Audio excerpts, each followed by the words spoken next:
And this is why I hate winter. I hate winter solely alone for this. Look at that. That was clean. Almost brand new. And I've gone out for one ride and it's now turned into a rust bucket. Fucking hate winter, I really do. I fucking hate winter. Ice everywhere. Gotta love winter. Which is what this video subsequently is about. So a big Merry Christmas everybody. And a Happy New Year. This goes up after the New Year. However, I've recorded it previously. I have recorded this prior to Christmas and New Year. And yeah, we're just going to go over, is the SuperDuke, is it a good bike for winter? Because, you know, a good commuter bike, and it's a good winter bike. And that pool is still frozen. Because I've been trapped, I say trapped, I've been, the weather has been really, really bad and I've not wanted to risk going out, basically. Not really been able to move because the back roads down here are absolutely awful. And there have been restrictions on the motorways and dual carriageways in the UK because I think they've got some dual carriageways around me, but most of them I think have all gone down to one lane. Now, what the premise of this video really is just to let you guys know, is this a good winter bike? It's just a fucking slow the fuck down, Jesus. Is this bike good for winter? Will it get you through winter? What are the problems that I've had with it so far, you know, and what's it good at, what's it bad at? Would I recommend it? And first and foremost, like with everything, I like to say with stuff like this, is a lot of this, oh come on, fucking stupid lid, a lot of this is subjective, okay? So what I might say you might not agree with. I mean, all this is ice, this is horrible. Is that a puddle? No, that's a puddle, so we're alright, this is just water. So this is all just my opinion. If you don't agree with it, then good for you, whatever, I don't really care.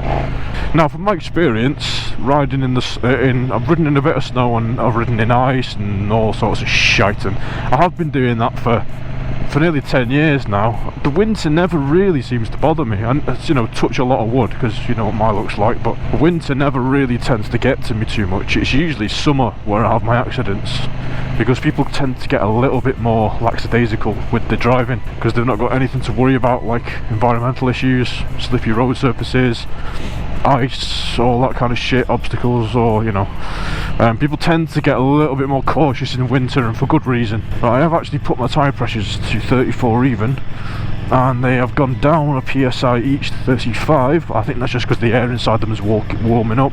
I would expect them to go to 36 even, maybe even 37 when the tyre pressures warm up. It is cold. I have got about 25,000 layers on because all I have is my Nox Urban jacket, my Urban Pro.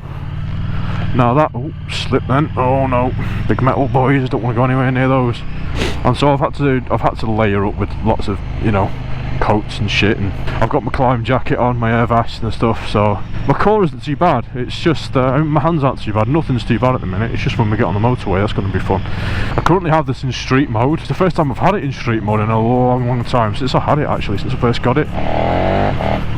I usually have it in performance mode with the slip adjusted. However, I was finding the throttle just a bit snatchy, a little bit temperamental, especially with the ice on the road. I was slipping around like the last video that I put up. I was slipping around quite a lot, but the great thing about this bike is that the modes, they actually do change something, whereas, you know, a lot of bikes, they'll go from like, you know, 600cc bikes, like 5 or 6 different modes, like the Triumphs. You know, the Triumphs have they've got about 5 different modes and they don't really do anything, whereas the modes on this bike actually do make a difference, which is grand, and they do help out in these kind of conditions. I have also put the baffle back in, just because I was getting quite a weird dip when I pulled the throttle back. Just get a very weird little dip in the power. About 3,000 revs, I would get a big dip in power, and it's almost like the traction were kicking in, the rear wheel started to spin, but it wasn't that at all. I don't know what it was, but that has now been sorted out. Well, it's been muted by the fact that I've put the baffle back in now. And the thing is, you can just see, if you see the white lines in the road, that's all the salt. This bike does not like salt. I found out. So I had this ACF coated, I had a full ACF coating, wash and clean and stuff last week, I've been out in it once and they went and gritted and put a shitload of salt down, and the chain is gone. Like, the chain is completely gone. I don't want to say point of no return because it's probably not, but at the end of the day, oh come on mate, yeah, come on, hurry the fuck up. Fuck this fucking douchebag. You don't have to fucking pull in. Have the decency to fucking speed up. And the thing is, you might think that even in sort of performance mode that this bike doesn't have the manners for winter, but I always say, it only goes as fast as you pull the throttle back. Yes, you have to be very careful. Yes, you've got to, you know, manage what you're doing in terms of how much you want to play with the throttle and all that, but at the end of the day, the bike has a lot of electronics in it to help you out, put it that way. The bike has a lot of support there for you, and if you cannot work around that, or if you can work with it, then you shouldn't be on the bike, and it's as simple as that. If you can't control it anyway, then I don't think you should be on it. That's a good sign that, you know, that a bike's maybe a bit too out of your reach, for example. Now, I'm not saying that to toot my own horn. You know, I've been riding for a fair amount of time. I've owned a lot of different bikes. That doesn't put me on any kind of pedestal. It's just that I'm used to this thing, you know. I work my way up, shall we say, rather than, you know, getting off a 125 and then getting straight onto a 1000cc fucking Hayabusa or something. So it's just one of those things, and at the end of it all, this bike is very well behaved, and it will be if you let the bike do the work. The electronics will, you know, a lot of people are scared of electronics, but the electronics will do a lot for you. You know, I've just run over a piece of plastic without any hands. I'm hands-free at the minute. The bike is taking care of everything. If you put it on, you know, the street mode like I have now, it's more than adequate. You don't need to put it on rain. You know, I say that with a lot of bikes. Rain mode is kind of useless because, you know, you're not getting up into the power in temperatures like this, and if you are, then you're doing it completely wrong.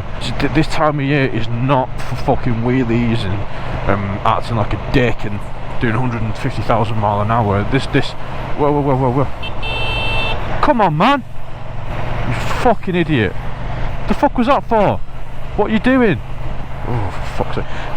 Point proven. This time of year is just to stay alive. And it sounds a bit pathetic, but it really is. It does come down to that, especially in different parts of the world where they get the weather a lot worse than us. And, you know, this isn't that bad today, to be honest. It's not that bad of a weather. It's doable. It's just the salt on the road. That's just killing everything on bikes. Now, this guy didn't even fucking see me. You know, this guy didn't even see me, otherwise he wouldn't have pulled in then. I think he saw me last minute and was like, oh shit. But then he realised, you know, I can't just kill a bike. That's the second time I've ever had to use the horn, you know, and it's very difficult to get to. I was trying to figure out where the fuck it was, so that's annoying. This bike is absolutely filthy, and I hate this time of year for it, because I'm actually going to put the bike away for a bit, till we get over the worst of the winter, I think, because it's just horrible. I hate doing this, and to see, you know, your pride and joy just turn into a rust bucket, it's not worth it for me, especially when I'm not having to work anymore. Like, I work from home, I don't have to be out anywhere, you know, I can just whack it in the garage, clean it up. And he even has proved, you know, like the first time this bike has gone out, and yes, the chains and stuff that they use are probably made of fucking cheese these days to save cost and all that, but, you know, even then, it's like, you know, the salt, heat and water is just, it annihilates metal, especially metal that's being worn and doesn't have too much of a coating like a chain, and the chains that they use from the factory are just crap. I honestly think bikes in the UK, or bike manufacturers, really should take that into consideration when it comes to motorbikes, and add some more corrosion resistance, especially on the roads that need it, or the countries that need it, shall I say. Who's this guy? Here he is. Thank you, sir. Sorry, mate, thank you.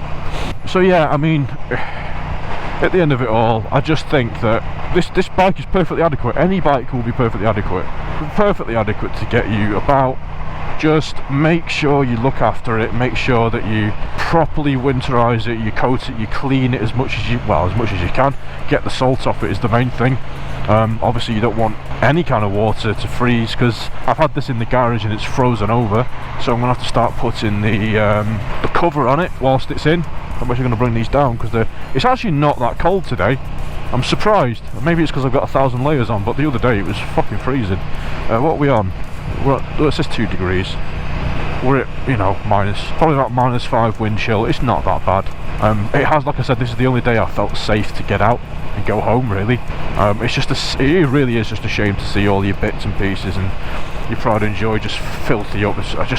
You kind of take summer for granted for that kind of thing, don't you, really? But hey, I love this bit of the motorway though, the M6. It's fucking awesome.